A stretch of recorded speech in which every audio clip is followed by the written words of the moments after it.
You have been carrying your childhood like a cross. Believing this burden proves your depth. Every therapy session, every late-night conversation with sympathetic friends, every moment spent processing your wounds you experience these as healing work, as necessary excavation toward eventual wholeness. But I see what you cannot yet see. You have made a career of your suffering, a religion of your wounds, an identity of your victimhood. When did you last go an entire week without mentioning, even in the privacy of your thoughts, that you were damaged by your past? When did you last face a difficulty and not hear, like a whisper of self-justification? I struggle with this because of what they did to me. Your wound has become the lens through which you interpret all experience, the excuse that protects you from the vulnerability of genuine attempt, the comfortable prison you inhabit voluntarily. I am not here to validate your suffering. The world offers you sufficient validation already. I am here to reveal that your suffering serves you, that you cling to your wounds because they grant significance, you fear you lack through achievement, that your victim narrative is not passive description, but active strategy. Only by seeing this clearly, by recognizing yourself as author rather than as mere transcriber of your history, can you begin the transformation from effect to cause, from victim to creator. I have observed a phenomenon that should arrest the attention of anyone who believes themselves damaged by their past. Two men, raised under identical cruelties, develop entirely different characters. One becomes a force of creation, perhaps a merchant who builds enterprises, perhaps a scholar who produces significant work. The other becomes a monument to suffering, forever explaining his impotence through reference to paternal harshness or maternal coldness. What accounts for this difference? The therapeutic mind would search for subtle variations in the severity of abuse, in the presence or absence of compensating factors, in the constitutional resilience of each individual. All these explanations miss the fundamental truth. The difference lies not in what happened, but in how each man interprets what happened. Let me be precise about what I mean by interpretation, for this is no abstract philosophical concept, but the most practical matter imaginable. Every memory you possess is not a photograph of the past, but a painting you create in the present moment. When you recall your father's criticism, you are not simply retrieving stored information, you are actively constructing meaning. You select which details to emphasize, which to minimize, which to transform into evidence for your current self-conception. I knew two brothers in Basel during my professorship there. Both endured a father whose severity bordered on brutality. The elder brother, when I encountered him at 40 years of age, could recite each beating, each humiliation, each injustice with extraordinary precision. His entire life had crystallized around these wounds. He had become a clerk in a postal office, and his evenings were spent in beer halls explaining to anyone who would listen why he had never achieved the success his intelligence promised. My father destroyed my confidence, he would say, as though this were an objective fact rather than an interpretation. The younger brother I met, under different circumstances, he had moved to Munich and established himself in the textile trade. When conversation turned to childhood, he responded with a shrug. My father was harsh. It made me independent. Same father, same household, same approximate temperament in the boys, yet entirely different destinies. This is what I demand you grasp. You are not damaged by events, but by the meaning you assign to events. Your suffering comes not from the past, but from your present interpretation of the past. Now I shall reveal something that will disturb you, though I deliver it as physician delivers difficult diagnosis not from cruelty, but from necessity. Your childhood wound narrative serves a function you have not acknowledged.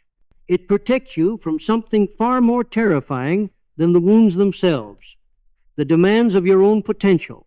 Consider the scholar I observed during my years in Leipzig, a man of genuine intellectual capacity who for 15 years explained his failure to produce significant work through elaborate reference to his mother's coldness and his father's absence. He could discourse with remarkable sophistication about how these early deprivations had damaged his capacity for sustained creative effort. Yet I noticed something peculiar.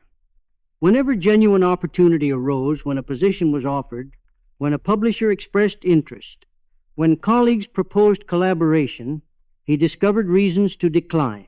His wound was not preventing his work. His wound was his work. It allowed him to preserve the identity of potential genius without risking the test that might reveal him to be merely competent. This is the hidden function of victim identity. It provides sophisticated justification for not attempting what you fear you might fail at.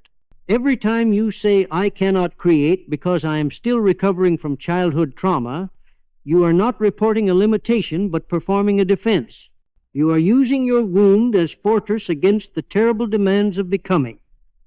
Ask yourself this brutal question: what would I have to attempt if I could no longer blame my childhood? The answer reveals what your victim story protects you from. Usually it is not the past that prevents you, it is fear of future failure that keeps you clinging to past wounds. I shall give you the mechanism precisely. The human mind, when confronted with the possibility of its own inadequacy, seeks explanations that protect the ego from this devastating recognition. Far better to say, "I am prevented from greatness by damage inflicted upon me," than to discover through honest attempt that one is simply ordinary. Your wound becomes an alibi, an excuse, a comfortable prison that you inhabit voluntarily because it protects you from discovering your actual limitations. The man who says, "I would have been a great artist if only my parents had encouraged me," preserves forever the fantasy of unmanifested greatness. The moment he actually attempts to create art, this fantasy risks shattering against the reality of his mediocre talent. So he never attempts and blames his childhood for this non-attempt. This is what I mean when I say your victim story serves you. It allows you to maintain grand self-conception while avoiding the vulnerability of genuine effort. I shall now strike at the deepest root, though this will be the most uncomfortable excavation yet. The fundamental function of your childhood wound narrative, the reason you cling to it despite its obvious costs, is this: it protects you from confronting the possibility that you are not special.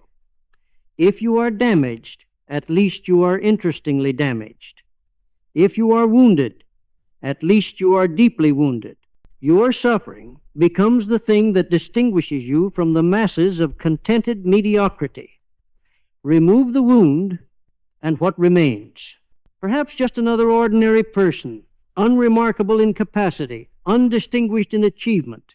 I observed this dynamic with particular clarity in a woman who attended therapeutic sessions in Switzerland during my wandering years. She had constructed an elaborate identity around her childhood wounds. They made her sensitive, deep, worthy of special consideration and infinite patience. When I suggested, with perhaps excessive directness, that she appeared to have processed these wounds sufficiently and might now move forward, she became agitated. "But I'm still discovering how deeply damaged I am," she protested. Do you see what she revealed? She feared that without her wounds she would become invisible, just another bourgeois hausfrau, with nothing to distinguish her from thousands of others. Her damage was her claim to significance. This is the terror that most therapeutic quests attempt to flee, while seeming to pursue healing, the possibility that you are ordinary, not uniquely damaged, not possessed of special potential justified by special wounds, not deep by virtue of suffering, just one more human being of limited capacities trying to make something of a common existence. Can you bear this possibility? Most cannot. They need their suffering to justify their existence, to claim depth they fear they lack through achievement, to demand consideration they doubt they deserve through mere being. I am not saying your suffering was false or your wounds imaginary. I am saying you have weaponized them. You have transformed common difficulties into claims of special damage because you lack confidence that your actual capacities could make you significant. The choice before you is this: continue claiming importance through suffering or begin creating importance through action. The first requires only that you rehearse grievances. The second requires that you risk discovering your limits through genuine attempt. Most will choose the former. They will read these words and feel angry at me for refusing to validate their specialness through suffering. This anger is itself diagnostic. It reveals that they value being special more than being strong. I must now reveal the genealogy of the therapeutic framework you inhabit, for you cannot escape a prison whose walls you cannot see. Modern psychological culture did not descend from scientific medicine, but from Christian religious practice. The structure is identical, merely the vocabulary has changed. My father was a Lutheran pastor in Rooken, and I observed the confessional ritual from childhood. The penitent entered the church, confessed his sins to the priest, received absolution, and left believing, himself cleansed. The entire mechanism rested on this principle. Speaking one's transgressions to an authority figure provides relief from their burden. Now observe the therapeutic session as it unfolds in Basel, in Leipzig, in every city where the new psychology establishes itself. The patient enters, recounts his traumas to the therapist, receives validation, and leaves believing himself understood. The structure remains identical, only sin has become trauma. Confession has become processing, and absolution has become healing. But the deeper continuity lies in the moral framework. Christianity taught that suffering brings you closer to God. The martyrs, the crucifixion, the glorification of pain all established this principle. Those who suffer most deeply have access to truths denied to the comfortable. When God died, this structure did not collapse, but merely shifted its content. Now suffering brings you closer, not to divine truth, but to psychological truth. The therapeutic culture valorizes the wounded. I am still processing my trauma becomes the new. I am doing the Lord's work, a claim to moral and spiritual superiority through suffering. Do you see the lineage? The man who speaks endlessly of his childhood wounds, who attends his therapeutic sessions as the faithful attended Mass, who measures his depth by the severity of his damage. This man is not engaging in scientific medicine, but participating in the continuation of Christian slave morality under secular language. The confession mechanism persists because it serves the same function. It creates dependence on external validation. Christianity required confessing sins to obtain grace. Therapy requires confessing traumas to obtain healing. Both assume that speaking wounds to an authority figure provides relief, but this perpetuates weakness. Masquerading as healing, you remain forever dependent on another to mediate your relationship with your own experience. The strong need no confessor. They metabolize experience internally and act from their own power. I shall now expose the psychological mechanism that produces victim narratives, for it is older than modern therapy. It is the eternal strategy of the powerless throughout human history. During my classical studies at Schultforta, I examined the Roman slave revolts and the emergence of Christianity from slave consciousness. Unable to overcome their masters through strength, the slaves created a morality where their weakness became virtue.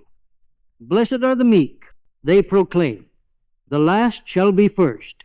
They could not defeat their oppressors through power, so they declared power itself evil and weakness itself holy. This is what I call resentment, the poison of those who cannot act and therefore can only react. Unable to create values from their own strength, they create values by negation. Those who harmed me are evil, therefore I am good. I see this identical mechanism in every modern victim. Narrative. When you say I am damaged by my parents, you are not simply describing, you are making a moral claim. You are saying they are wrong and I am right. They are guilty and I am innocent. I am owed consideration, sympathy, compensation. This feels like justice, but it is actually the slave's subtle revenge against life's demands. Notice how victim identity feels righteous. This is because it is a moral position disguised as psychological description. The moment you frame yourself as wounded by another, you occupy moral high ground. You claim special status, special treatment, special patience. Those who wounded you become villains in a drama where you are the innocent sufferer. But this is reactive morality, slave morality. You are defining yourself not by what you create, but by opposition to what hurt you. The strong define themselves by their accomplishments, their visions, their creations. The weak define themselves by their wounds, their grievances, their claims against those who wronged them. 3 stages of moral creation exist. First, master morality, where the strong say, I am good, therefore what opposes me is bad. They define value from their own power. Second, slave morality, where the weak say, they are bad, therefore I am good. They define value by opposition to power. Third, and rarest, creator morality, where one says, I create my values through how I interpret all experience, including suffering. Where do you operate? When you recount your childhood wounds, are you describing or are you claiming moral superiority through suffering? Are you seeking understanding or seeking confirmation that you are righteous and they are guilty? The victim narrative is not passive description, but active strategy, the weak man's attempt to claim through morality what he cannot claim through strength. I must now reveal what therapeutic culture refuses to acknowledge. Transformation is not primarily a moral or intellectual achievement, but a physiological capacity. Some organisms possess the vital strength to metabolize suffering into power. Others lack this capacity and are poisoned by the same experiences that strengthen their brothers. During my service as medical orderly in the Franco-Prussian War, I observed wounded soldiers with identical injuries. Some rallied transforming pain into determination, returning to battle with renewed fierceness. Others, with lesser wounds, spiraled into invalidism and despair. The physicians attributed this to differences in character or will, but I saw more clearly. It was a difference in vital force, in what I would later call the will to power. This principle applies with perfect precision to childhood wounds. 2 brothers endure the same cruel father. One metabolizes this cruelty into strength. He learns to stand alone, to forge his own standards, to be independent. The other is poisoned by it. He remains forever wounded, forever explaining his impotence through reference to paternal harshness. The difference is not in the wound, but in the metabolic power of the organism. Consider the stomach. A healthy stomach digests rough food, tough meat, coarse bread, and extracts nutrition while eliminating waste. A sick stomach is disrupted even by mild fare. The same principle governs psychological experience. The strong organism takes harsh treatment and transforms it into growth. The declining organism takes even kindness and transforms it into grievance. This is why your question should not be, what happened to me? But rather, do I possess the vital force to metabolize what happened? Some lack it, genuinely lack it. They are physiologically exhausted, declining types in whom life itself is weakening. For them, no philosophy will help. They need rest, not transformation. But others possess vital force that they have misdirected into maintaining victimhood. They spend their strength perpetuating their wounds rather than overcoming them. For these, transformation is possible, but only through redirection of existing power. How do you know which you are? Observe honestly. Do you wake with energy or exhaustion? When challenges arise, do you feel expansive or contracted? When you imagine creating something, does excitement or dread dominate? If exhaustion, contraction, and dread consistently win, you lack the vital force for radical transformation. If energy, expansion, and excitement still pulse within you, you possess capacity but must redirect it. This is not moral judgment, but physiological diagnosis. Some cannot transform because they lack the strength. Others will not transform because they prefer the comfort of victimhood to the demands of power. The first stage of genuine transformation is also the most destabilizing. Recognizing that every memory is an interpretation you actively create in the present moment, not a photograph of the past you passively receive. During my wandering years, I kept notebooks recording childhood events. Reading them later, I was struck by a revelation. The events remained constant, but my interpretation shifted dramatically based on my present state. When I was ill, and pessimistic, my father's death became abandonment proof that I was alone in an indifferent universe. When I was vigorous and creating, the same event became liberation freedom from expectations that would have limited my philosophical development. Do you see what this revealed?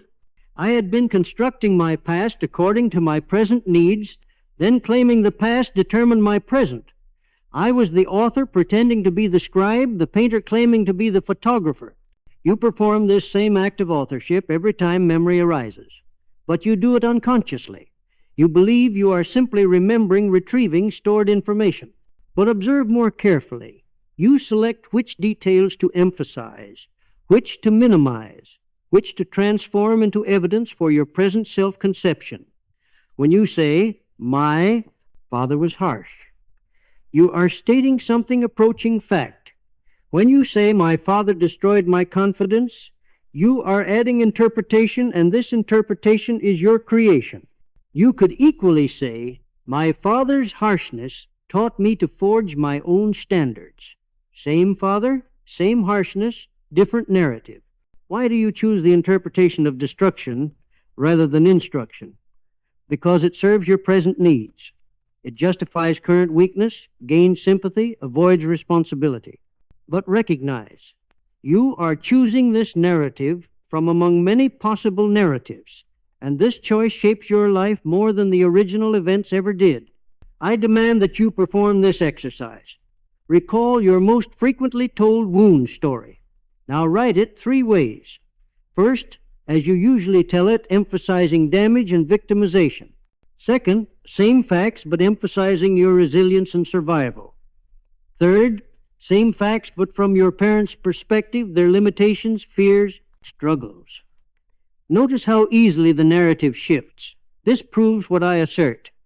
You have been authoring your autobiography unconsciously.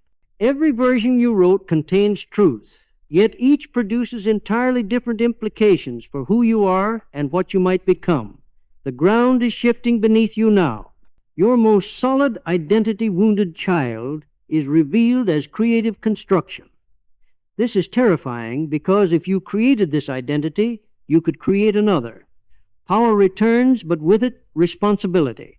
You continue to feel wounded, not because the original wounders remain active in your life. Most likely they are aged, distant, or dead. You feel wounded because you have internalized their perspective, and now judge yourself through their diminishing gaze. The child seeking approval from inadequate parents became the adult seeking approval from an internalized tribunal of inadequacy.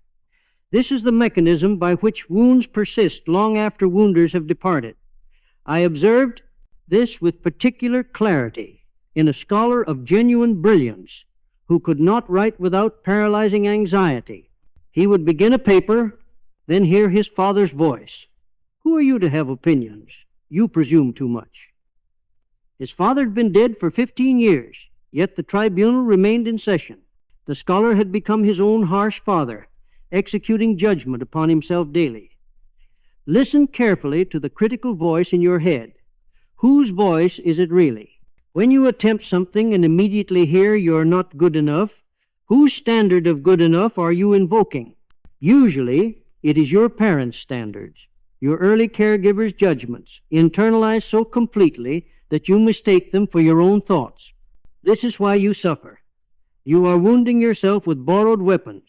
The original wounders gave you the knife, but you are the one who wields it now, daily, against your own possibilities. Why do you continue this? Because breaking with their values would mean acknowledging they were wrong, and this feels like betrayal. You would rather suffer under their standards than reject them and stand alone. You have made allegiance to their value system more important than your own flourishing. Your mother valued caution, so you feel guilty for taking risks. Your father valued practical achievement, so you feel shame for artistic aspirations. You have not chosen these values, you have inherited them. Yet you execute their judgment as though it were your own wisdom. Here is the revelation that might free you. You are both judge and judge, playing out their criticism internally. But the judge has no actual authority beyond what you grant it. The voice is yours now, even if it speaks in their tone. You are perpetuating the wound they initiated. For 2 weeks, when self-criticism arises, ask, whose voice is this? Whose standards? Identify specifically which parent or caregiver this criticism echoes. Then ask, do I actually agree with this standard? Most of your self-criticism will reveal itself as inherited judgment you never consciously chose to accept. The wound does not continue because they keep wounding you. It continues because you wound yourself in loyalty to their limited perspective. The most dangerous stage of transformation is the void that opens when you reject inherited values but have not yet created your own. You must learn to stand in this emptiness without rushing to fill it with new beliefs, new frameworks, new justifications. After my break with Wagner in 1878, I experienced years of terrible isolation. I had rejected Christian values, rejected German nationalism, rejected even the musical philosophical framework Wagner provided. I had no guides, no community, no certainties. The temptation was immense to grasp for new beliefs, new teachers, new systems of meaning. Instead, I walked the mountains. For years, I inhabited the void, that emptiness, where old certainties have died, but new understanding has not yet been born. This was the most difficult period of my life, but from that void came Thus Spoke Zarathustra and everything that mattered in my philosophy. The void is not obstacle, but crucible, yet most cannot bear it. The moment they reject their victim narrative, they immediately grab for a new story. I'm a survivor, or I'm healing, or I'm empowered. These are just new prisons, slightly more comfortable than the old. 3 temptations await in the void. First, grab for new identity quickly, replacing victim story with hero story. Second, return to old identity, deciding that perhaps the wound narrative was true after all. Third, collapse into nihilism, claiming nothing matters since your old framework proved false. All 3 are escapes from the necessary work of standing in not knowing. The transformation happens not when you replace one story with another, but when you learn to stand without a story to exist in the gap between what you were and what you might become. For 30 days, refuse to tell your wound story to anyone. Don't replace it with a new story. Simply stop having a story about your childhood. When people ask about your past, say, I'd rather not discuss it. This will feel like losing your identity because you have been your story. In this silence, watch what remains. That remainder is closer to your actual self than any narrative you've constructed. But this remainder will only emerge if you refuse the temptation to fill the void prematurely with comfortable new meanings. The void is dangerous. Some will collapse when their identity story dissolves. But those who can endure this emptiness will emerge genuinely transformed, no longer needing a story about themselves because they have become themselves. Your language reveals whether you have overcome your past or remain its prisoner. Every sentence structure betrays your relationship to your history, and once you learn to read these patterns, you cannot unhear them in others or in yourself. The weak speak in the vocabulary of victimhood. Listen, I can't trust because I was betrayed. I'm still recovering from childhood neglect. I need to heal before I can move forward. Every sentence embeds powerlessness in its very grammar. Present inability is explained through past causation, creating an eternal chain of determination. The strong speak differently. I choose to be cautious while building trust. I dealt with that years ago. I'm working on this now. Notice the difference, agency, present tense, forward motion. Their language does not deny the past, but refuses to be defined by it. I conducted an informal experiment during my Basel years, listening to how colleagues spoke about their difficulties. Professor M constantly explained his writer's block through childhood neglect. I cannot produce because I was never encouraged. Dr. K, who had suffered far worse childhood treatment, simply said, I write in the mornings when my mind is fresh. 20 years later, Professor M had published nothing still explaining. Dr. K had produced significant scholarship. The language predicted outcomes more reliably than the severity of their childhoods. One remained trapped in victim grammar, The other operated in creator grammar. Here is the diagnostic tool. Count how often you use these constructions. I can't because they made me. I'm still working on. I need to heal before. Each is a linguistic marker of victim stance. The sentence structure itself perpetuates powerlessness. Now notice the strong man's vocabulary. I choose. I am building. I learn from. I will. Agency, ownership, forward direction. This is not mere positive thinking. It is the language of power. One word particularly betrays endless recovery. Still. I'm still dealing with this.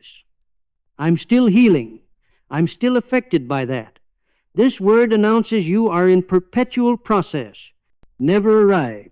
The strong say, I dealt with that. Done. Now I'm working on this. Past tense. Completed. Moving forward. For 1 week, record yourself in conversation or examine your written communications. Highlight every victim vocabulary construction.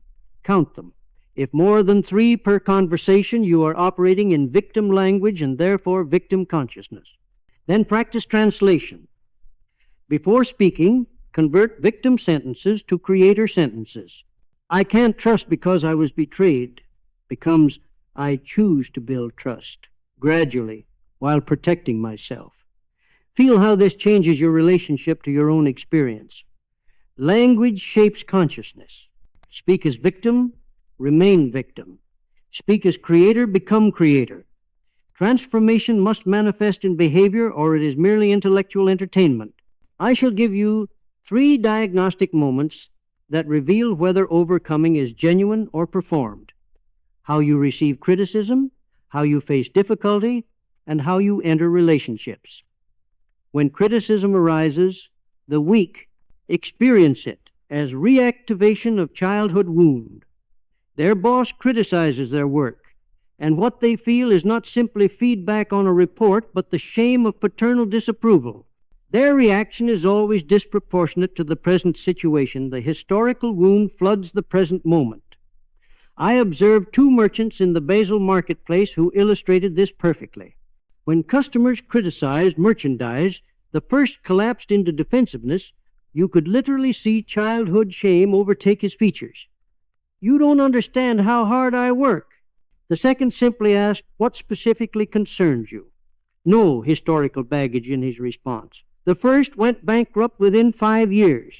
His inability to receive feedback cleanly prevented improvement. The second thrived. Same external trigger, vastly different internal processing. The diagnostic. When someone criticizes you, can you separate this specific action needs revision from I am fundamentally inadequate? If you cannot, make this distinction. You are still carrying unprocessed wounds into present moments.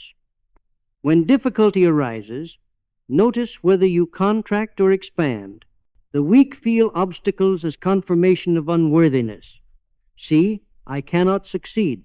My childhood damage was right about me. The strong feel obstacles as interesting problems requiring solution. Contraction signals unresolved wound. Expansion signals overcoming. In relationships, the test becomes most revealing. Do you enter seeking what you lack, the father's approval, the mother's warmth, or offering what you possess? The weak need their partners to complete them, heal them, provide what parents couldn't. This creates desperate dependency and inevitable disappointment, for no one can give you a different past. The strong enter relationships between whole people. They seek companion, not completion. If you need validation from your partner, you haven't overcome. If you offer yourself as already complete, seeking to build something, together you're free. For 2 weeks, track your responses in these 3 domains. Create columns. Trigger, my response. Historical or present. Record criticism received, difficulties faced, relational moments. In each case, note whether your response was proportionate to the present situation or inflated by past wounds. Patterns will emerge with uncomfortable clarity. You may be free in one domain but bound in another. This reveals where genuine work remains. You cannot fake these responses. They emerge from physiological change, or they reveal continued bondage. The strong do not try to respond well. They simply respond cleanly, without historical weight. This is the difference between performance and transformation. Your intimate relationships provide the ultimate diagnostic of whether you have overcome your childhood. If you seek partners to finally give you what parents couldn't, your relationships are doomed to fail. If you seek partners to build a future with, you have achieved freedom. I observed a marriage in Basel that illustrated this mechanism with painful clarity. The wife sought in her husband the attentive father she had never known. When her husband was absorbed in his work, as men of ambition often are, she experienced not his distraction, but paternal abandonment. The wound from decades past would flood the present moment, and she would demand reassurance with an intensity that had nothing to do with the present situation. The husband, for his part, sought in his wife the approving mother he had lacked. He experienced her demands for attention as criticism, as confirmation that he was insufficient, exactly the message he had received from his cold mother. So he withdrew further, repeating the pattern that had wounded him as a child. Neither could see the actual person before them. They saw only projections of needed parents. Both were attempting to get their past from each other, which made failure inevitable. This is projection, using the diptych present person as screen for past pain. When your partner's minor lateness triggers abandonment panic, you are not responding to them. You are responding to your childhood wound. When their distraction feels like rejection, you are relating not to them, but to your history. The diagnostic is brutal, but clarifying. Examine your relationship patterns. Do you choose partners who recreate your childhood wounds? Distant like your mother, critical like your father, unpredictable like your household? This is not accident, but unconscious attempt to finally win the original battle through proxy warriors. Map your relational history.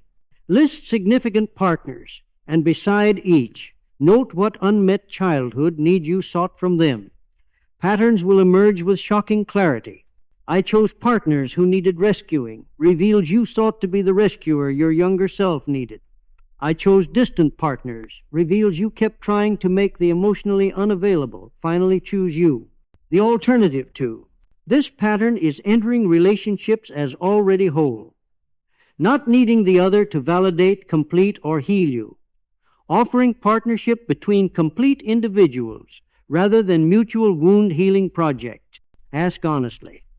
If this relationship ended tomorrow, would I collapse or would I grieve and continue? Collapse reveals need-based relating. Grieving and continuing reveals desire-based relating. The former is bondage masquerading as love. The latter is freedom choosing companionship. You cannot have genuine intimacy while using another to heal childhood wounds. You can only have projection, disappointment, and the exhausting repetition of original pain. I shall now present the ultimate test, the diagnostic that cannot be deceived. Could you will the eternal recurrence of your life exactly as it was, including every childhood wound, every betrayal, every moment of suffering, not accept or forgive, but actively will it to repeat infinitely? This is amor fati, love of fate so complete that you would not change anything. Most who claim to have overcome their past cannot pass this test. In August of 1881, I stood beside the pyramidal rock at Lake Silvaplana in the Engadine, 6,000 feet beyond man and time, when this thought struck me with the force of revelation.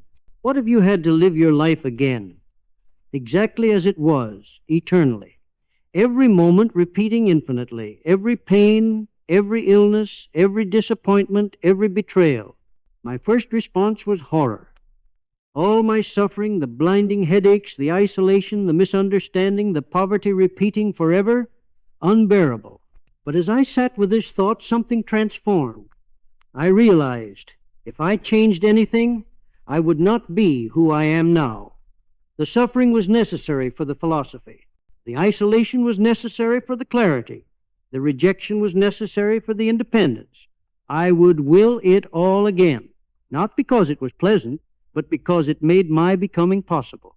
This was not resignation, but the highest affirmation, saying yes to existence with such completeness that I could embrace even its terrible aspects as necessary. This is the test you must now face. Can you imagine your life repeating eternally exactly as it was? Go through it chronologically. Your childhood wounds, would you will them again? Your betrayals, choose them again? Your abandonments, embrace them again? If you hesitate, if you wish elements different, if you bargain, everything except this one thing, you have not overcome. You are tolerating your past, managing it, perhaps understanding it, but not loving it. There are gradations of relationship to past. Resentment, I wish it hadn't happened. Acceptance, it happened. I must deal with it. Appreciation, it made me stronger. But amor fati is beyond all these. I am grateful it happened exactly as it did. I would choose it again. Most settle for acceptance or appreciation. The transformation to amor fati is the final leap, and most lack the strength for it. Why? Because reaching amor fati requires acknowledging your suffering was necessary, not because it was just, it wasn't, but because it created you. This means surrendering the fantasy. I could have been X if only. Can you say with complete honesty, I would will my exact life, including all wounds, to repeat eternally? If yes, you have achieved the highest overcoming. If no, you know where work remains. Amor fati is not destination reached through single enlightenment, but practice repeated daily for the rest of your life. Each time memory arises, you face the choice: resist or embrace. Each time present difficulty occurs, you choose: I wish this were different, or this too belongs to my fate. During my wandering years between 1879 and 1889, I endured constant physical suffering. Each morning I woke to the choice: resist this pain and wish myself healthy, or embrace it as part of my fate that was creating something valuable. I practiced saying yes to each headache. This belongs to me. This too I will. Over years, this practice transformed my relationship to suffering. It remained painful, but ceased to be burdened. This is not abstract philosophy, but concrete practice occurring thousands of times. When difficult childhood memory arises, stop. Notice the resistance. I wish this hadn't happened. Then choose. This happened. It belongs to my fate. I embrace it. When present difficulty occurs, same practice. Notice resistance. Choose embrace. 3 levels of practice exist, each more demanding. First, with past embracing what already occurred. This is easiest because it's unchangeable anyway. Second, with present embracing what's happening now, including difficulties. Harder because you still imagine changing it. Third, with future embracing even what will come, saying yes to your fate before knowing what it contains. This is highest and most difficult. The transformation moves through stages. I wish it were different. Keeps you in resistance. I accept it brings neutrality. I embrace it brings affirmation. I love it achieves amor fati. Each morning, practice moving up this ladder with something you've been resisting. Don't fake the final stage, move through acceptance, and embrace first. Choose one childhood wound you still resist. For 30 days, spend 5 minutes each morning practicing levels of response. Start honestly. I wish my father hadn't been cruel. Then move to, my father was cruel. This happened. Then, my father's cruelty belongs to my fate. Finally, if you can genuinely reach it, I'm grateful for my father's cruelty because it forged me. This daily practice, repeated thousands of times, gradually transforms consciousness. Resistance softens into embrace.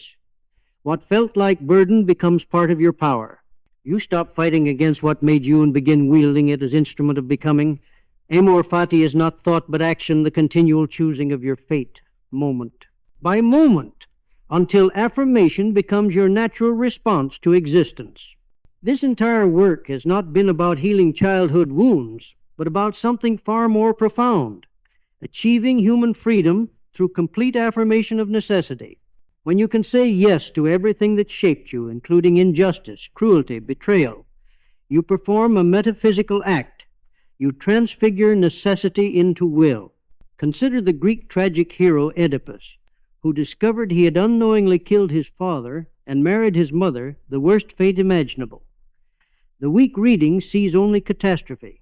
The strong reading sees a man who, confronted with terrible fate, takes absolute responsibility for it. He does not claim victimhood. He blinds himself and wanders as outcast, but on his own terms. He transforms fate into will. This is why the Greeks considered tragedy the highest art form. You face the same choice. Your childhood did shape you. This is necessity. But by embracing this necessity completely, you become free of its dominance. This is the paradox. Freedom comes not through denying what determined you, but through totally affirming it. You are not free when nothing shaped you. That's mere randomness. You are free when you can look at everything that shaped you and say, I willed this. This reveals values as your creation. Where do your values come from? From how you interpreted childhood experiences. The man who values kindness often experienced cruelty and defined himself against it. The one who celebrates strength overcame weakness. You don't discover values, you create them through interpretation of experience. When you examine your childhood, you are not discovering objective facts about how you were shaped. You are actively creating yourself in the act of examination. The question, what happened to me, looks backwards seeking explanations. The question, what am I making of what happened, looks forward seeking possibilities. This reveals consciousness itself as creative act. You are not determined by your past, but by your interpretation of your past. And interpretation is choice, philosophical stance, metaphysical act. Today, recognize that you are performing philosophy, not psychology. You are deciding whether necessity will dominate you or whether you will dominate necessity by affirming it completely. The question is not, how do I feel about my childhood, but can I will my childhood exactly as it was as necessary to who I am becoming?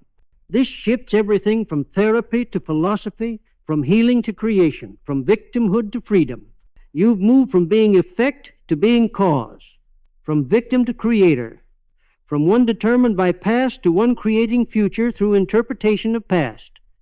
Whether you can sustain this altitude remains to be seen, but you cannot unknow what you now know. Transformation is metaphysical possibility, not therapeutic achievement.